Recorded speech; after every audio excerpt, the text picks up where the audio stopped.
जी हाँ, आज हम बात करने वाले हैं रीट मेंस 2023 के लेवल फर्स्ट के बारे में कि उसकी कट ऑफ कितनी रह सकती है। लोग बता रहे हैं कि बहुत ही कम कट ऑफ रहने वाली है, तो यही बात का समर्थन हम करेंगे कि लेवल फर्स्ट की कट ऑफ बहुत ही कम रहेगी। जो अनुमान हमने एग्जाम देने से पहले लगाया था उससे कम से कम 10 से 15 सवाल कम रहने की पूरी संभावना है। तो आज हम बात करेंगे कि कम किस प्रकार से रह सकती है मेरिट, पूरे पॉइंट टू पॉइंट मैं आपको बताने वाला हूं और उम्मीद करूंगा कि वो पॉइंट टू पॉइंट अगर आपने समझ लिए तो आप खुद कहोगे कि हाँ सर, अगर ये पॉइंट पूरे एग्जाम में फॉलो हुए हैं तो मेरिट जरूर कम रहेगी। तो चलिए शुरू करते हैं। वीडियो शुरू करने से पहले मैं बताना चाहूंगा, अगर आप हमारे चैनल पे नए विजिट हुए हैं तो अभी से चैनल को सब्सक्राइब जरूर कीजिएगा और हमारे बेल आइकन को प्रेस जरूर कीजिएगा। देखिएगा, सबसे पहले बात करें आवेदन की। रीट के आवेदन कितने हुए हैं? रीट फर्स्ट लेवल के आवेदन जिन्होंने पात्रता पास करी है, पात्रता पास करके जो यहाँ तक पहुंचे हैं मेंस एग्जाम के लिए 2,12,259 छात्र ऐसे थे जो कि क्या कर रहे हैं, मेंस के लिए क्वालिफाई हुए थे। जब मेंस एग्जाम हुआ तब 25 को जो एग्जाम हुआ उसमें उपस्थिति कितने छात्रों ने दर्ज कराई है? 1,96,696 छात्रों ने उपस्थिति दर्ज करवाई एग्जाम हॉल में। मतलब मान के चले तो कितने छात्र लगभग अब्सेंट रह गए आपके? लगभग 16 से 17 हजार के लगभग छात्र अब्सेंट रह गए थे जिन्होंने एग्जाम नहीं दिया। कितनी पोस्ट हैं? 21,000 पोस्ट हैं आपके पास में। उन 21,000 पोस्टों का जब मैंने उपस्थिति में भाग दिया तो मेरे पास 9.36 प्रतिस्पर्धा निकल के आई, यानी कि 9 छात्र जो एग्जाम में बैठे हैं उनमें से एक छात्र 101% एग्जाम में क्वालिफाई होगा मेंस के अंदर, यानी कि 9 छात्रों में से एक छात्र को नौकरी मिलेगी ही मिलेगी। यानी देखिएगा, प्रतिस्पर्धा देखिए बहुत कम है, प्रतिस्पर्धा बहुत कम है। अगर लेवल सेकंड की बात की जाए तो बीएसटीसी के शायद ही इतिहास में ऐसी कभी हुई हो भर्ती जिसमें इतनी कम प्रतिस्पर्धा हो, वरना देखा होगा 100, 150, 200 छात्रों में से एक पास होता है, लेकिन यहाँ प्रतिस्पर्धा कितनी है? 9.36। क्यों है? क्योंकि 2 एग्जाम हो चुके हैं, पर पात्रता का अलग, उसमें कुछ छात्र रह गए। उसके बाद बात करें, इन 21,000 में से 19,192 नॉन टीएसपी के पद है। बहुत ही ज्यादा नॉन टीएसपी के पद हैं, अब की बार 19,192 है। और टीएसपी की बात करें तो 1,808 पद जो है वो टीएसपी के हैं। अब देखिएगा, सफलता केवल 21,000 छात्रों को मिलेगी। जो 2,12,000 जो छात्र बैठे थे उसमें से 1,96,000 ने एग्जाम दिया, उसमें से केवल 21,000 को सफलता मिलेगी। तो ये जो 1,75,000 छात्र है उनको निराश होने की जरूरत नहीं है बिल्कुल भी। उनको डबल उत्साह के साथ में तैयारी में लग जाना है। बहुत ही जल्द वापस वैकेंसी आएगी, बहुत ही जल्द वैकेंसी आएगी। लेकिन उनके लिए सबसे बड़ी समस्या है तो समाज है, समाज के ताने हैं, रिश्तेदारों के ताने हैं, फैमिली का पूरा प्रेशर है। जिस भर्ती के लिए वो दिन रात एक कर रहे थे, परिवार के ताने सुने, फैमिली के जो प्रेशर है बहुत ही ज्यादा होता है। सबसे बड़ा प्रेशर फैमिली का होता है, रिश्तेदारों का होता है। वो जब आप सफल हो जाओगे तो वो यही कहेंगे, हमें तो पहले ही पता था, जब ये तैयारी करने लगा तभी से हमको पता था कि ये एक दिन सफल जरूर होगा। और आप अगर असफल हो जाते हैं, उन्हीं के मुंह से वो शब्द निकलेंगे कि हमें पहले ही पता था ये कहीं नहीं लगेगा, ये कहीं पर भी नहीं लगेगा, इसके बस की बात नहीं है गवर्नमेंट जॉब। और अगर आप लग गए तो वो ये कहेंगे कि हमने तो पहले ही कहा था ये बंदा जरूर कुछ ना कुछ करेगा। तो आपको समाज के तानों से घबराना नहीं है, डबल उत्साह के साथ लगना है। क्योंकि जो 6 से 7 लाख शुरू के अंदर लेवल फर्स्ट में थे, उन छात्रों में से आप 2,12,000 छात्रों में पहुंचे हो, मतलब काबिलियत है आप में, तभी आप मेंस के लिए क्वालिफाई हुए हैं। वरना 4 से 5 लाख जो छात्र जो क्वालिफाई ही नहीं हो पाए हैं मेंस के लिए, उनका भी तो सोचो, उनसे तो आप कितने आगे हो, उनसे आगे हो। और इसके बाद बात करें, बहुत ही बड़ी भर्ती है, बहुत बड़े पैमाने पे ये भर्ती है। 21,000 पोस्ट है, अभी 15,000 की पहले गई थी, 21 की जस्ट आ गई। अगर लेवल सेकंड की बात करें तो पहले वाली कैंसिल है और अभी वाली में पोस्टें कम की गई थी। तो इनके बहुत बड़ी भर्ती होने के बाद देखो, छात्रों ने दिन रात एक करी है। फैमिली का प्रेशर, समाज का प्रेशर, किसी सगाई का प्रेशर, किसी शादी का प्रेशर कि अगर नौकरी लग जाओगे तो इससे शादी हो जाएगी। उस शादी के चक्कर में छात्र ने दिन रात एक कर दिए कि अगर मैं नौकरी लग गया तो इस लड़की से शादी हो जाएगी, इस लड़के से मेरी शादी हो जाएगी, तो मेरे को घर के काम से बचना पड़ जाएगा। तो उसको देखते हुए दिन रात एक करिए छात्रों ने 4-4 घंटे सो करके।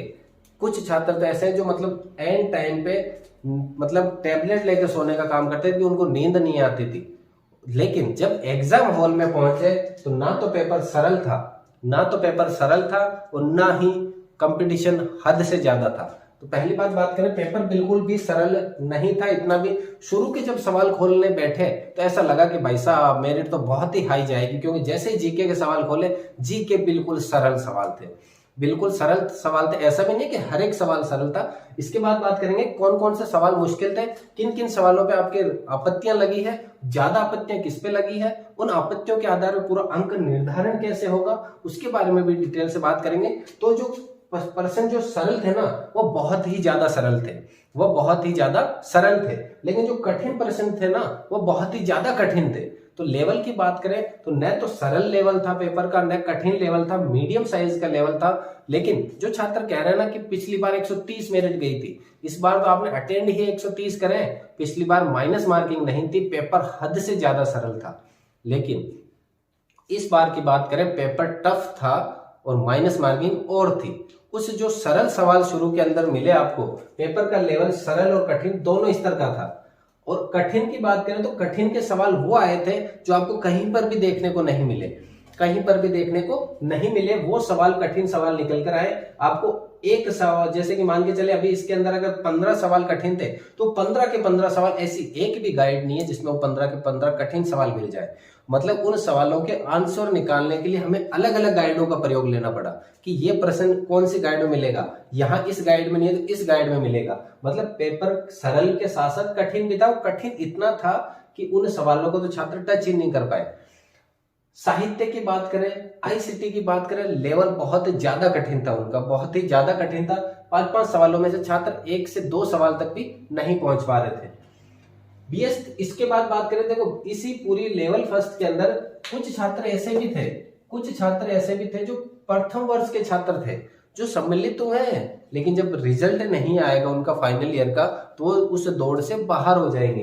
तो मैं औसत अगर मैंने बात करी प्रतिस्पर्धा 9 के लगभग रखने की, तो यहाँ उन छात्रों को घटाने के बाद में प्रतिस्पर्धा को 7 पर ले आता हूँ कि 7 छात्रों में से एक छात्र नौकरी जरूर लगेगा ही लगेगा। जो पहले 9 में से लग रहा था, अब 7 में से लगेगा। अब देखो यहाँ पर इस लेवल की बात करें, सब कह रहे हैं मेरिट कम जाएगी कम जाएगी। तो प्रमुख कारण क्या क्या है मेरिट कम जाने के? सबसे पहला कारण की बात करूं तो छात्रों ने जैसे ही सरल सवाल देखे, अटेंड बहुत ही ज्यादा करें। क्या करें? अटेंड बहुत ही ज्यादा करें। अटेंड ज्यादा करें तो आप किस में चले गए? एम के अंदर चले गए, नेगेटिव मार्किंग के अंदर चले गए। किसी ने अगर 130 अटेंड करे हैं तो 101% श्योर है कि उसके कम से कम 20 से 25 सवाल जरूर गलत हुए हैं, 20 से 25 सवाल गलत हुए हैं। उसके बाद जब एग्जाम हॉल में बैठे थे आप, तो एक तो अनुभव की कमी थी, क्योंकि बीएसटीसी लेवल के जो छात्र होते हैं, पहले 12th करने के बाद बीएसटीसी करते हैं, उनको अनुभव बहुत कम होता है। कुछ छात्र ऐसे होते हैं जो अनुभव मतलब बहुत कूट के भरा होता है, लेकिन ज्यादातर में क्या थी? अनुभव की कमी थी।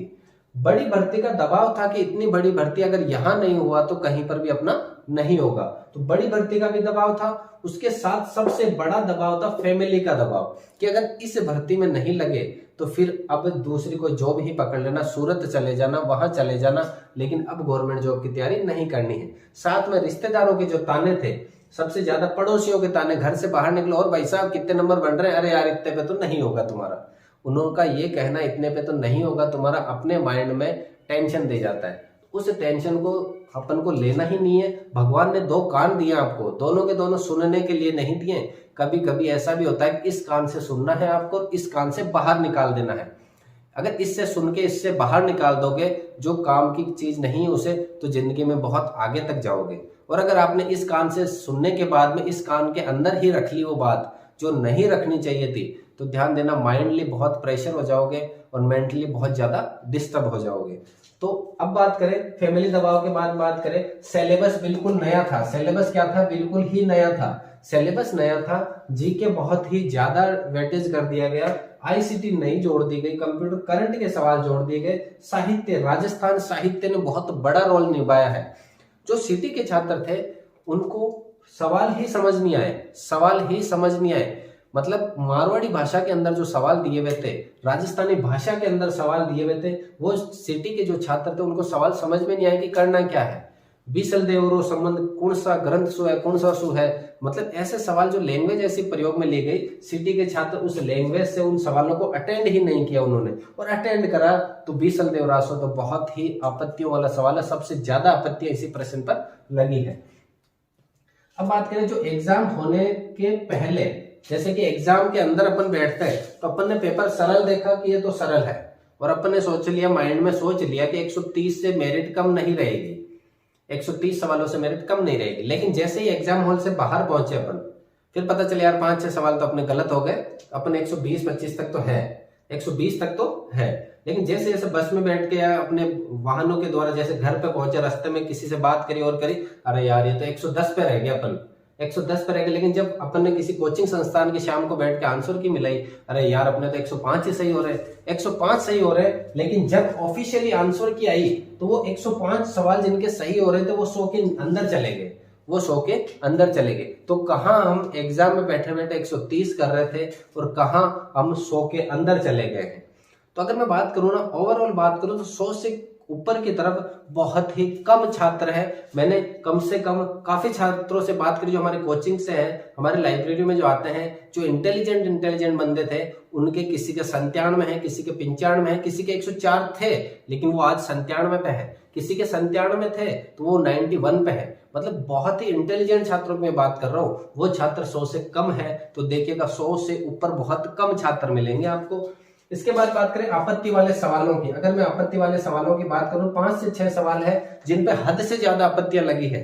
7 लाख से ज्यादा आपत्तियां लगी है टोटल फर्स्ट लेवल में। कितनी? 7 लाख से ज्यादा आपत्तियां। तो सबसे इंपॉर्टेंट सवाल जिस पर आपत्तियां सबसे ज्यादा लगी है, बीसल देव रास और संबंध कौन सा ग्रंथ सु है, मतलब किस इससे है। तो सबसे ज्यादा अगर किताबों की बात की जाए तो किताबों में उसको वीर रस कर रखा है और माध्यमिक शिक्षा बोर्ड ने उसको क्या माना है, श्रृंगार रस या प्रेम रस। तो उस पे आपत्तियां सबसे ज्यादा अगर किसी प्रश्न पे आपत्तियां लगी है तो इस प्रश्न पर लगी है। और छात्रों बता दूं मैं, कई बुक्स ऐसी भी है ऑथेंटिक बुक जिसमें इसको प्रेम रस भी बता रखा है, श्रृंगार रस भी बता रखा है। तो ये प्रश्न डिलीट नहीं होगा, ये प्रश्न डिलीट नहीं होगा। कंवर सेन द्वारा जो राजस्थान नहर का निर्माण या राजस्थान नहर की शुरुआत कब की गई, ये प्रश्न भी काफी विवादों में रहा है।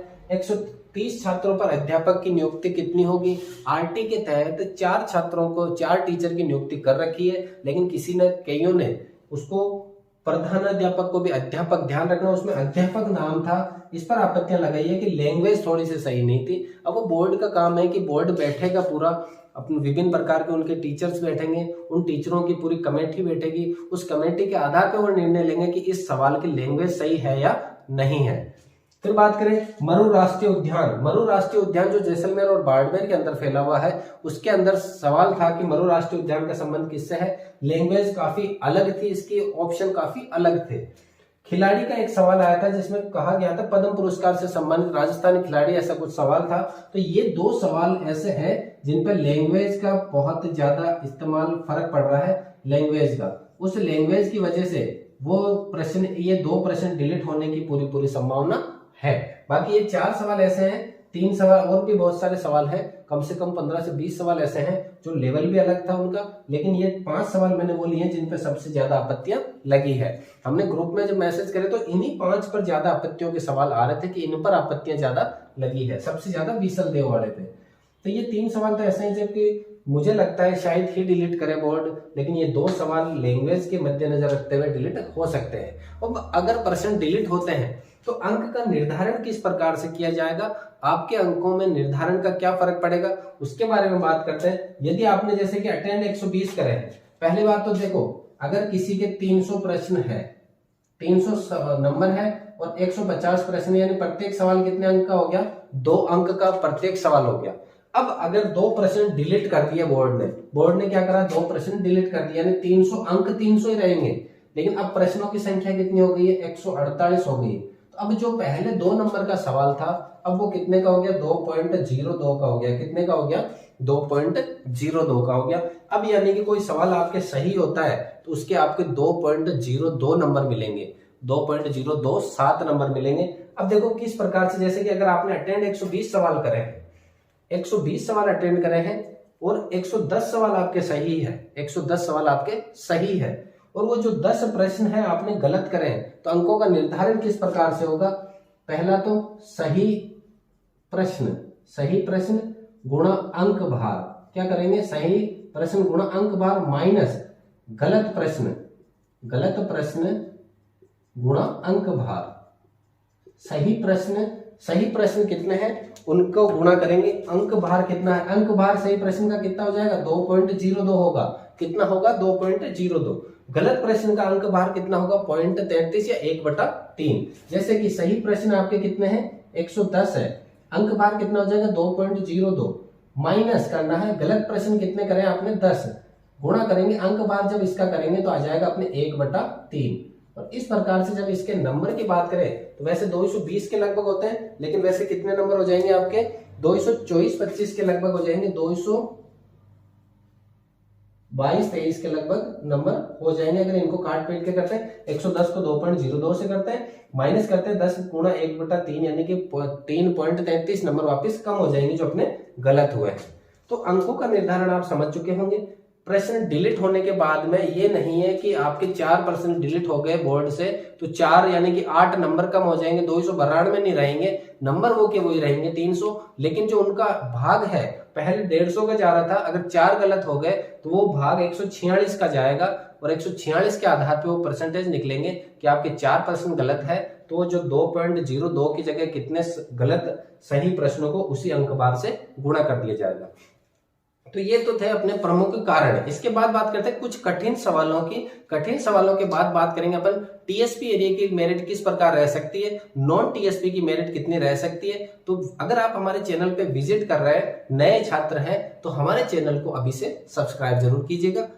अब हम बात करने वाले हैं लेवल फर्स्ट की टीएसपी व नॉन टीएसपी की कट ऑफ मेरा अनुमान। देखिएगा हमने एक अनुमान लगाया है, विभिन्न प्रकार के पोल लिए हैं, विभिन्न प्रकार के विश्लेषण करे हैं, इसके सटीक निकालने की कोशिश करिए क्या क्या कारण है जिसकी वजह से मेरिट नीचे रह सकती है। वो सभी के सभी कारण मैंने आपको बताए हैं और एक एक कारण को पूरे विस्तार से बताने की पूरी कोशिश करी है मैंने।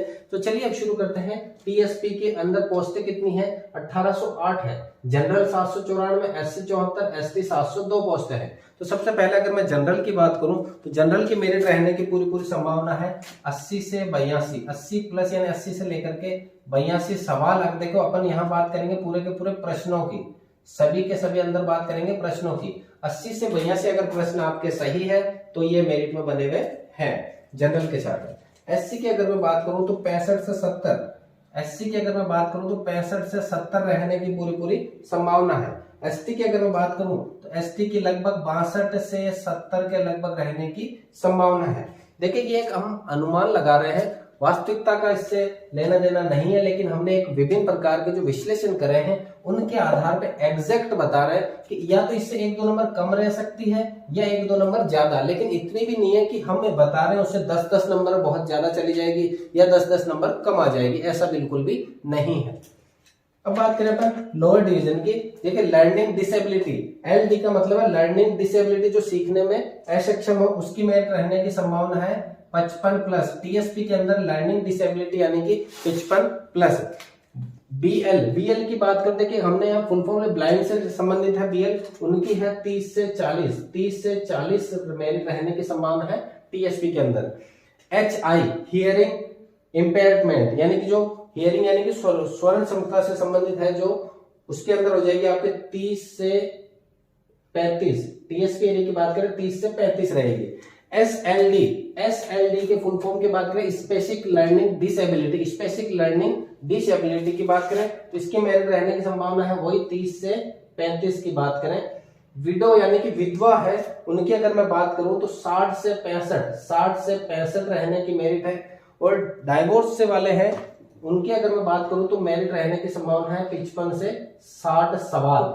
सभी बात अपन प्रश्नों के अंदर कर रहे हैं। देखिए जनरल की मेरिट है 80 से 82, एससी 65 से 70, एसटी 62 से 70, एलडी 55 प्लस, बीएल 30 से 40, एचआई 30 से 35, एसएलडी 30 से 35, डब्ल्यूडी 60 से 65 और डीआईवी डिवोर्स 55 से 60 के मेरिट। ये पूरी की पूरी मेरिट की बात करिए अपन टीएसपी से संबंधित। अब बात करेंगे अपन नॉन टीएसपी की।